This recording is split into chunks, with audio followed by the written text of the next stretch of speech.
जय हिंद एवरीवन, कैसे आप सभी। आई होप आप सभी अच्छे होंगे। तो बच्चे, आज की इस वीडियो में डिस्कस करेंगे कि साइंस वाले पोर्शन में हम पूरे में से पूरे नंबर कैसे लाए या मैक्सिमम नंबर हम कैसे ऑब्टेन करें। देखिए, आप सभी को पता है 13 अप्रैल को हमारी एग्जाम होने वाली बेटी। जो फर्स्ट है आपका 2025 वाला सेशन, उसमें 13 अप्रैल 2025 को अपना एग्जाम फिक्स है। अब इस एग्जाम में हम साइंस वाले पोर्शन में मैक्सिमम नंबर कैसे ऑब्टेन करें या फिर हम कहां कहां पे गलती करते हैं, उन सारी चीजों को मैं बिल्कुल डिटेल में ईच एंड एवरी टॉपिक को यहां पे डिस्कस करूंगा। तो ध्यान से इस वीडियो को पूरा आप जरूर देखना। देखिए, आप सभी जानते हैं कि एनडीए की एग्जाम बेटे सबसे पहले आपका दो पेपर होते हैं, एक तो मैथ वाला पेपर, एक आपका जीएटी वाले पोर्शन का। ठीक है, मैथ तो आप सभी पढ़ रहे होंगे शानदार तरीके से, और आई होप आपकी शानदार तरीके से चल भी रही होगी। और हमने यूट्यूब पे बहुत ही शानदार बैच आपका योद्धा बैच स्टार्ट कर दिया, जिसमें प्रवीण सर और अर्पित सर बहुत ही शानदार तरीके से आपको क्लासेस रेगुलरली करा रहे हैं। अब बात करें जीएटी वाले पोर्शन की। जीएटी में आपके 3 पोर्शन होते हैं। एक आपका फर्स्ट प्रायोरिटी आपको देनी है इंग्लिश वाले पोर्शन को। सेकंड पोर्शन होता है बेटा आपका साइंस वाला पोर्शन, और थर्ड वाला पोर्शन होता है आपका जीके वाला पोर्शन, जिसमें आपकी history, polity, geography, current affair आता है। तो उसमें सारे बच्चे इंग्लिश वाले पोर्शन को तो अच्छा कर लेते हैं, चाहे बच्चा किसी भी बैकग्राउंड से हो, चाहे वो साइंस बैकग्राउंड से हो, चाहे वो आर्ट्स बैकग्राउंड से हो, चाहे वो कॉमर्स बैकग्राउंड से हो। लेकिन बेटे साइंस वाले पोर्शन को सेकंड आपको प्रायोरिटी देनी है, और साइंस वाला पोर्शन ही ऐसा है जिसमें आप पूरे में से पूरे क्वेश्चन कर सकते हो। अब बात करते हैं साइंस वाले पोर्शन में हमारे ज्यादा क्वेश्चन क्यों नहीं होते, कहां पे आप गड़बड़ करते हो, कहां पे आपको दिक्कत होती है, वो सारी चीजें मैं इस वीडियो में डिस्कस करने वाला हूं। देखो ध्यान से। देखिए, यदि मैं बात करूं फर्स्ट ऑफ ऑल, साइंस वाले पोर्शन में हम 3 सब्जेक्ट पढ़ते हैं, फिजिक्स, केमिस्ट्री, बायोलॉजी। किस तरह क्वेश्चन आते हैं भाई, पूरे टोटल साइंस वाले पोर्शन में से आपके 50 क्वेश्चन आते हैं। 50 में से 25 क्वेश्चन हमारे फिजिक्स के, 15 क्वेश्चन आपके केमिस्ट्री से, और 10 क्वेश्चन आपके बायोलॉजी से। एक दो क्वेश्चन ऊपर नीचे होते रहते हैं, वो सबको चलता है हमारा। अब हमें क्या क्या पॉइंटों का ध्यान रखना, वो सारी चीजें हम स्ट्रेटेजी अपनाते हैं। यहाँ पे देखो क्या आपको चीजें करनी और क्या चीजें आपको नहीं करनी, वो सारी चीजें हम डिस्कस करने वाले। देखो, चाहे हम बात करें फिजिक्स की, चाहे हम बात करें केमिस्ट्री, चाहे हम बात करें बायोलॉजी की, सबसे पहले तो क्या करना है बेटे, आपको थ्योरी पढ़नी है। सबसे पहले तो आपको कॉन्सेप्ट को अच्छी तरीके से पढ़ना है, चाहे कोई भी सब्जेक्ट हो, फर्स्ट ऑफ ऑल। ठीक है, और आई होप आप पढ़ भी रहे होंगे, चाहे आप ऑनलाइन पढ़ रहे हो, चाहे पेड बैच से पढ़ रहे हो, चाहे आप ऑफलाइन पढ़ रहे हो, किसी भी कोचिंग में आप पढ़ रहे हो। चाहे देखिए, फिर जो आप थ्योरी वाले चैप्टर पढ़ रहे हो, कॉन्सेप्ट पढ़ रहे हो बेटे, थ्योरी होने के बाद सेकंड उसका आपको रिवीजन भी जरूर करना है। Revision is the very very important. Revision बहुत इंपॉर्टेंट है। मान लो आपने 15 दिन में कोई भी 2 या 3 चैप्टर खत्म कर दिए, और यदि आपने उनका टाइम टू टाइम रिवीजन नहीं किया तो ये वो तो दिमाग से निकल जाएंगे। तो टाइम टू टाइम आपको क्या करना पड़ेगा, वहां पे रिवीजन करना पड़ेगा, तभी जाके वो चीजें आपको याद रहेगी। भाई जैसे मान लो आपने एक महीने मान लो आपके 4 चैप्टर कंप्लीट हुए किसी भी सब्जेक्ट के। ठीक है, तो आप क्या किया करो, हर संडे को या सैटरडे को, जैसे जनरली संडे को आप क्या किया करो, 3 से 4 घंटे आपको रिवीजन के लिए ही देना है प्रॉपर। ठीक है, तो रिवीजन बहुत इंपॉर्टेंट है। फिर रिवीजन होने के बाद बेटे सबसे पहले जो भी चैप्टर कंप्लीट होता है, जो भी चैप्टर कंप्लीट होता है, आपको ईच चैप्टर के क्या करना है, थ्योरी होने के बाद आप क्या करना बेटे, उसके PYQ लगाने। और मैं तो ये कहूंगा आपसे कि कोई भी आप चैप्टर पढ़ते हो, उसमें जो जो आपके टॉपिक होते जाते हैं, तो उस टॉपिक से रिलेटेड जो भी आपका PYQ पूछा गया, आपके पास PYQ की बुक तो होगी, तो वहां बेटा आपको हर चैप्टर के जो टॉपिक होते हैं, उसमें टॉपिक वाइज आपको PYQ साथ साथ में करने। उससे क्या होगा, आपके जो कॉन्सेप्ट है, आपके जो टॉपिक है, वो आपके अच्छे क्लियर होते हो जाएंगे। ठीक है, आपकी कॉन्सेप्ट बिल्डिंग अच्छी होगी। फोर्थ, जब आपका थ्योरी कंप्लीट हो जाए, एक बार उसका रिवीजन हो जाए, PYQ हो जाए, उसके बाद आपको लगाना बेटे MCQ, या फिर बोलना आप DPP आपको सॉल्व करनी है। आप जहां से भी तैयारी कर रहे हो, चाहे ऑनलाइन या ऑफलाइन, वहां पे आपको DPP मिलती होंगी। ठीक है, हमारे यहाँ पे तो मिलती है, सब जगह मिलती होगी आई होप। तो वहां पे आपको क्या करना है, उसके क्वेश्चन करना, हर चैप्टर के आपको क्वेश्चन करना है। वहां से आपको पता लगेगा कि क्वेश्चन में किस तरह से हमें अप्रोच लगानी है। भाई PYQ तो थोड़ा हमें सिंपल लगते हैं, हो जाते हैं, लेकिन एक लेवल ऊपर जाके क्वेश्चन में हमें किस तरह से अप्रोच लगानी वो आपको यहां से मिलेगा। आपको अलग से एमसीक्यू करना और डीपीपी या फिर डीपीपी, ठीक है। या तो आपको एमसीक्यू यदि डीपीपी नहीं मिलती है कोचिंग में तो बेटे कोई भी एक बुक खरीद लीजिए जिसमें आपको एमसीक्यू हो अच्छे लेवल के। ऐसे मत करना कि एसएससी के लेवल कर रहे हो या पीसीएस लेवल करना बेटे, जो एनडीए के लेवल के क्वेश्चन हो ना वही करना प्रॉपर। अब बात करते हैं नेक्स्ट। अब थोड़ा मैं सब्जेक्ट वाइज चीजें आप फिर डिस्कस कर लेता हूं। देखो सबसे पहले हम बात करें यहाँ पे फिजिक्स केमिस्ट्री बायोलॉजी तीनों की मैं बात करूं, आपको बस ध्यान से सुनना है मेरी बात को, ये आपके लिए बहुत ही इंपॉर्टेंट रहेगी, आप में की लाइफ में मीन्स आपकी प्रिपरेशन में बहुत हेल्प करेगी। तो ध्यान से देखना बेटे। सबसे पहले बात करता हूं मैं फिजिक्स की। देखिए भाई साइंस वाले पोर्शन में सबसे इंपॉर्टेंट यही पोर्शन है आपका। कितने क्वेश्चन आते हैं इससे 25, और एक क्वेश्चन कितने का 4 नंबर का, तो 100 नंबर, ठीक है। समझ रहे हैं बात को। अब देखिए इसमें कौन कौन से टॉपिक आते हैं आपके फिजिक्स में। फिजिक्स में आपका आता है फर्स्ट ऑफ ऑल मैं बात करूं motion. Motion means complete motion, means इसमें मैंने क्या क्या इंक्लूड किया इसमें ना 1D 2D के अंदर प्रोजेक्टाइल सर्कुलर, इसके बाद में इसी में आएगा आपका Newton law of motion, work power energy और ग्रेविटेशन, ये पूरे कंप्लीट आपके मोशन में आते हैं। सेकंड यदि मैं बात करूं यहाँ पे ऑप्टिक्स, इसमें रे ऑप्टिक्स और वेव ऑप्टिक्स, बेसिकली मेजरली जो पोर्शन आता है रे ऑप्टिक्स का ही आता है। वेव ऑप्टिक्स का तो बाई चांस कभी कभी एक एक क्वेश्चन आ जाता है, बस मेजरली जो पोर्शन है वो आपका ऑप्टिक्स का ही पूछा जाता है। फिर मैं टॉपिक बात करूं इसमें wave means sound and wave, या वेव एंड साउंड बोल दो एक ही बात है, साउंड वेव के बारे में पढ़ना है आपको। फोर्थ आप टॉपिक पढ़ते होंगे बेटे इसमें थर्मोडायनामिक्स। थर्मोडायनामिक्स बेसिकली फिजिक्स और केमिस्ट्री का कॉमन टॉपिक है, जैसे आपने 11th क्लास में ये केमिस्ट्री में पढ़ा होगा, लेकिन कंपटीशन में हम या एनडीए में हम जनरली इसको किस में पढ़ते हैं, फिजिक्स में पढ़ते हैं, क्योंकि फिजिक्स में पढ़ना थोड़ा सा सिंपल रहता है। थर्मोडायनामिक्स में आपके कॉन्सेप्ट अच्छे क्लियर होते हैं, क्योंकि केमिस्ट्री में हम क्या करते हैं अजम्पशन ज्यादा मानते हैं, फिजिक्स में नहीं मानते, फिजिक्स में हम प्रूव करते हैं, तो फिर मजा आता है चीजों को प्रूव करने में। फिफ्थ इसमें रह जाएगा बेटा आपका फ्लूइड। फिर 6 आपका हो जाएगा इसमें इलेक्ट्रिसिटी। 7 चैप्टर आप पढ़ते होंगे इसमें मैग्नेटिज्म, और 8 चैप्टर आपको हो जाएगा इसमें जनरली मॉडर्न फिजिक्स। अब देखो मैंने यहाँ पे ये सारे चैप्टर क्यों लिखे इसका मीनिंग समझिए। आपको फर्स्ट ऑफ ऑल जो ज्यादा पूछे जाते हैं, देखो ऐसे तो नहीं होता कि हमेशा फिक्स है कि इस पोर्शन से इतने क्वेश्चन पूछे जाते हैं, भाई यूपीएससी है अनप्रेडिक्टेबल है, हम कुछ भी नहीं कर सकते, लेकिन एक एवरेज आपको पता है कि भाई इससे ज्यादा क्वेश्चन पूछे ही पूछे जाएंगे। जैसे आपको मान लो आपने मोशन से 4 से 5 क्वेश्चन फिक्स है, इसी तरह ऑप्टिक्स से 4 से 5 क्वेश्चन फिक्स है, बट मैं ये कहना चाह रहा हूं आपसे जैसे इलेक्ट्रिसिटी है इससे भी 3 से 4 क्वेश्चन फिक्स है, लेकिन जैसा आप मोशन पढ़ते हो तो मोशन में क्या करना है आपको, भाई कॉन्सेप्ट तो आपको सिंपल समझ में आ जाएगा। जैसे हमने बंडी पढ़ी, बंडी में आपको पता है speed, distance, velocity, acceleration, Newton आपका इसमें इक्वेशन ऑफ मोशन, भाई B equal to u plus at, s equal to ut plus half at square, B square equal to u square plus 2s, ये तो आपको पता है। लेकिन जब आपसे क्वेश्चन पूछा जाएगा तो उसमें हमें किस तरह से अप्रोच लगानी है, इसके लिए आपको ज्यादा से ज्यादा क्वेश्चन की प्रैक्टिस करनी पड़ेगी, ठीक है। तो वो आप प्रैक्टिस जरूर करना, क्योंकि बेटे प्रैक्टिस से ये क्वेश्चन आपके सॉल्व होंगे। हाँ ऑप्टिक्स से थोड़ा सा थ्योरी वाला पोर्शन ज्यादा पूछा जाता है, लेकिन इससे भी lens formula, mirror formula, magnification formula, वहां से भी प्यारे प्यारे क्वेश्चन बनते हैं। इलेक्ट्रिसिटी से भी न्यूमेरिकल क्वेश्चन बनते हैं। तो थोड़ा सा क्या करना, आप फिजिक्स में स्पेशली आपको बेटे प्रैक्टिस करने की जरूरत पड़ेगी। आप क्या करना, आप क्या करते हो थ्योरी पढ़ लेते हो, प्रैक्टिस से न्यूमेरिकल से दूर भागते हो। बेटे दूर नहीं भागना, यदि आपके कॉन्सेप्ट अच्छी तरह क्लियर है तो आपको कोई भी दिक्कत नहीं आती न्यूमेरिकल में। बस दिक्कत कहां पर आती है, हम न्यूमेरिकल ज्यादा सॉल्व नहीं करते। तो जितना ज्यादा हो आपको क्या करना है, न्यूमेरिकल सॉल्व करना है। अब बात करते हैं केमिस्ट्री पे, और हाँ इसके रिगार्डिंग बहुत ही इंपॉर्टेंट न्यूज आपके लिए, मंडे से आपकी फिजिक्स की क्लास स्टार्ट हो रही है। कौन से चैप्टर से, मोशन से, और बहुत ही प्यारे तरीके से मैं आपको पढ़ाने वाला हूं। एक बार आप पढ़ के देखना, फिर देखना आपको क्या मजा नहीं आता। तो मंडे से 5 बजे स्टार्ट होगी। सेकंड पोर्शन आपका केमिस्ट्री का। केमिस्ट्री से आपके अप्रोक्सीमेट 15 क्वेश्चन आते हैं। अब मैंने कहा 1-2 क्वेश्चन ऊपर नीचे करता है यूपीएससी, ठीक है भाई, यूपीएससी है ही अनप्रेडिक्टेबल है।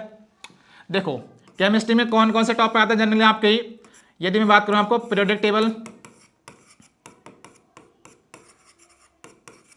नेक्स्ट आपको हो गया इसमें मेटल नॉन मेटल,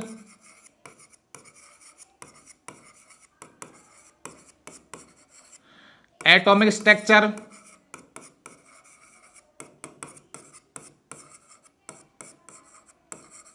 अब ये मत करना कि सर आपने ये टॉपिक लिखा है, हमारे सर ने तो अलग अलग लिखा है, हमारी मैम ने अलग लिखा है ना बेटे।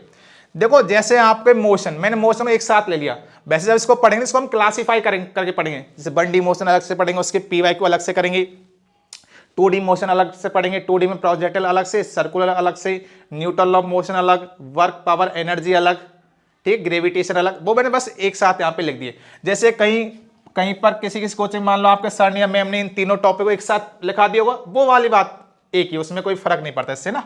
फोर्थ यहाँ पर टॉपिक इसमें हो जाएगा acid base salt, acid base and salt. Fifth हो जाएगा इसमें कार्बन एंड इट्स कंपाउंड।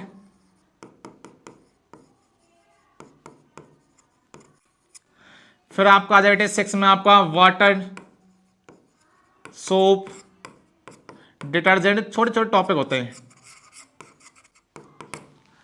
ठीक है। सीमेंट का भी थोड़ा बहुत क्वेश्चन आ जाता है। सेवंथ आप ग्रीन केमिस्ट्री मान लो, इसमें जो बच्चा कुछ है वो सब इसमें आ जाएगा, ग्रीन केमिस्ट्री। और लिखना चाहता अलग से लिख लो बेटे, chemical and physical change, chemical and physical change and chemical reaction, इसी में लिख लो, ठीक है। केमिकल रिएक्शन पढ़ोगा ना आप, एंडोथर्मिक रिएक्शन, एक्सोथर्मिक रिएक्शन, सारी इसमें आती है आपकी ना, ऑक्सीडेशन, रिडक्शन, रेडॉक्स, सब इसमें आती है। तो बेसिकली आपको केमिस्ट्री में क्या करना बेटे, आपको केमिस्ट्री में ज्यादा प्रैक्टिस करने की जरूरत नहीं है। तो यहाँ पे क्या करना, आपको यहाँ पे थ्योरी वाले पोर्शन पे ज्यादा ध्यान देना। हाँ वो एक दो मोल वाले क्वेश्चन आपके आ जाते हैं, जैसे एसिड बेस सॉल्ट में आपका पीएच वैल्यू वाला क्वेश्चन आ जाता है, ठीक है। यहाँ से पीरियोडिक टेबल से भी कुछ नहीं आएगा, वो एटॉम मास, एटॉम वेट वाला वही क्वेश्चन आता है, एटॉम नंबर निकालने का, एटॉम वेट निकालने का, नंबर ऑफ प्रोटॉन निकालने का, ज्यादा इससे कोई डिफिकल्ट क्वेश्चन आता नहीं है। बेसिकली केमिस्ट्री में आपको किस पे फोकस करना है, थ्योरी फोकस करना है। बट मेरे लाल, फिजिक्स में क्या करना है आपको, मैक्सिमम जितना ज्यादा हो सके क्या करनी है आपको, प्रैक्टिस करनी है। अब बात करते हैं बायोलॉजी की। देखिए ध्यान से, ज्यादातर बच्चे क्या करते हैं, बायोलॉजी को स्किप करते हैं। 10 क्वेश्चन आते बेटे, इससे छोड़ना नहीं है। एक क्वेश्चन 4 नंबर का तो 40 नंबर, और 40 नंबर आपकी एग्जाम में बहुत इंपॉर्टेंस रोल प्ले करते हैं, याद रखना। एक ही नंबर वैसे तो बहुत इंपॉर्टेंट है। देखो फर्स्ट ऑफ ऑल मैं आपको बताऊं कि बच्चे बायोलॉजी क्यों नहीं पढ़ते हैं, या फिर आप क्यों नहीं पढ़ रहे होंगे। आपको लगता है सर 10 क्वेश्चन आता है लेकिन हमें बहुत ज्यादा पढ़ना पड़ेगा और हमने आज तक पढ़ा नहीं। बेटे ऐसा कुछ भी नहीं है, इसके लिए आपको लिमिटेड पढ़ना पड़ता है। इंडिया के लिए 9th-10th लेवल के यदि आप पढ़ लोगे, और उसके लिए योद्धा बैच वाली क्लास स्टार्ट हो चुकी थी। सारी क्लासें मैंने क्या किया बेटा आपके लिए बहुत अच्छी तरीके से, कि बच्चों को लगता है कि बहुत ज्यादा पढ़ना है बेटे, मैंने केवल 10 लेक्चर में, 10 से 11 लेक्चर में आपकी पूरी बायोलॉजी खत्म कर दी है। तो आप देख सकते हैं बेटे, जैसे देखिए मैं दिखा देता हूं आपको।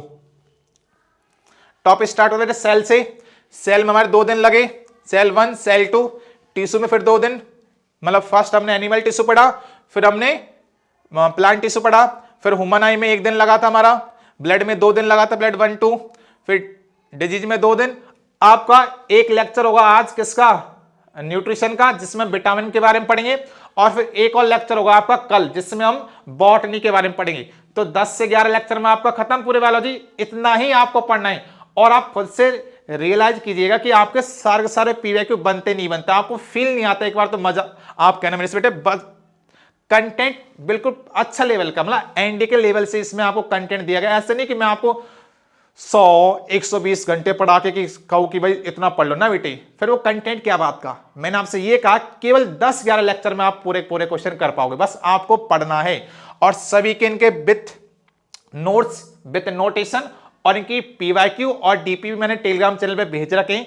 तो किसी बच्चे ने रेगुलरली ये क्लास नहीं लिए तो वीडियो के डिस्क्रिप्शन में आपको क्या मिलेगा बेटे, टेलीग्राम की लिंक मिलेगी, वहां से उस टेलीग्राम चैनल को ज्वाइन कर लीजिएगा। उस पर सारे के सारे नोट्स, बायोलॉजी में मैथ के भी सारे के सारे नोट्स सर ने भेज रखे हैं, ठीक है। तो उस वाले ग्रुप को ज्वाइन कर लीजिए। जैसे आप किसी वीडियो के नीचे जाओगे, जैसे मान लो सर की वीडियो है, सर की वीडियो के नीचे जाओ बेटे, यहाँ पे डिस्क्रिप्शन में आपको लिंक दे रखी है देखो टेलीग्राम की। तो इस वाले टेलीग्राम को आप क्या करना, जरूर ज्वाइन कर लेना।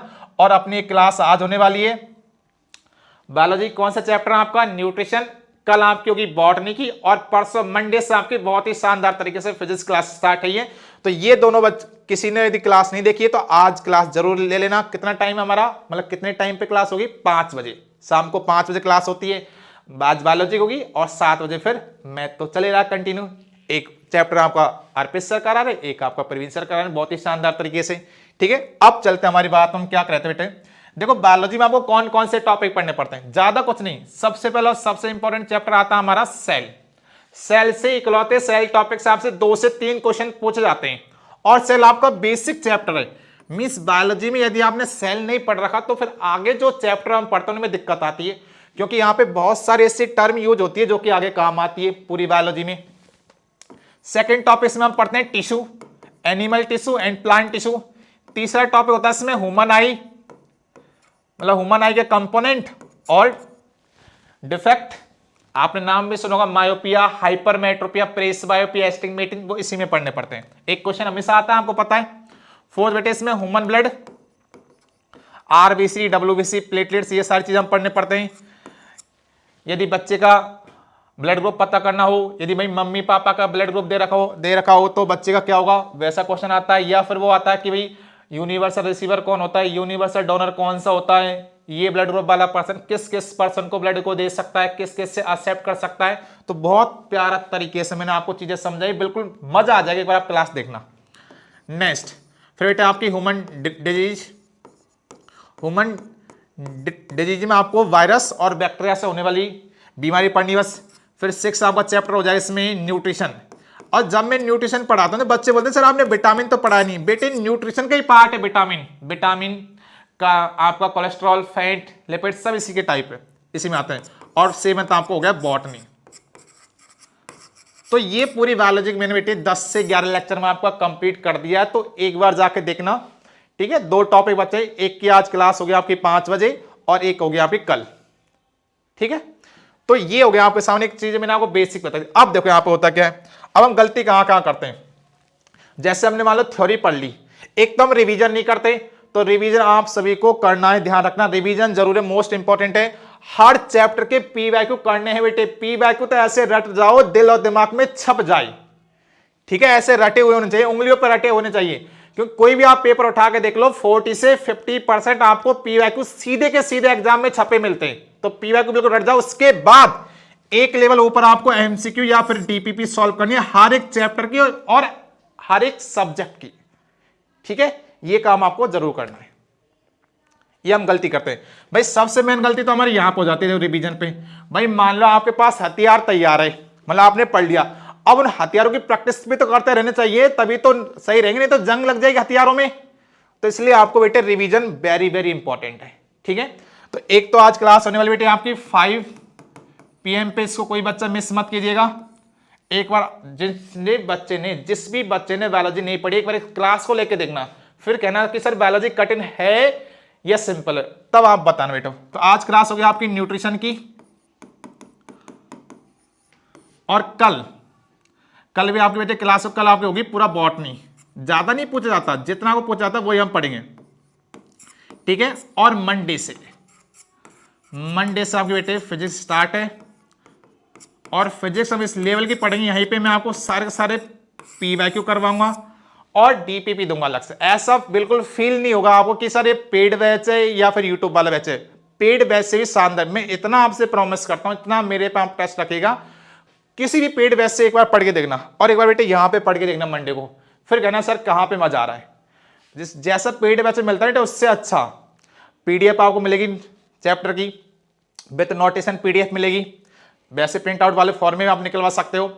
पीवाईक्यू मिलेंगे हर चैप्टर में, यहीं पे डिस्कस कराऊंगा, क्योंकि टाइम की कोई दिक्कत है नहीं है ऑनलाइन में। तो ठीक है, तो सारे चैप्टर, हर एक चैप्टर के पीवाईक्यू में यहाँ पे करवाऊंगा, हर एक चैप्टर की डीपीपी पहले मैं आपको सॉल्व करने के लिए दूंगा, फिर पूरी की पूरी डीपी में आपको यहाँ पे सॉल्व करवाने वाला हूं। ठीक है, तो आई होप आपको कुछ चीजें अच्छी लगेगी, आपकी प्रिपरेशन में बूस्टअप देने का हेल्प करेगी। तो सभी बच्चे क्या करना, यदि चीज आपको अच्छी लगी हो तो कमेंट बॉक्स में एक बार जय हिंद लिख देना। ठीक है, और फिर मिलते हैं आज शाम को। शाम वाली क्लास में आना मत भूलिएगा। कितने बजे बेटे? 5 बजे शाम को न्यूट्रिशन टॉपिक हमारा होगा। तो चलिए फिर मिलेंगे आपसे क्लास में एक और नई शानदार वीडियो में। तब तक के लिए जय हिंद, जय भारत, वंदे मातरम।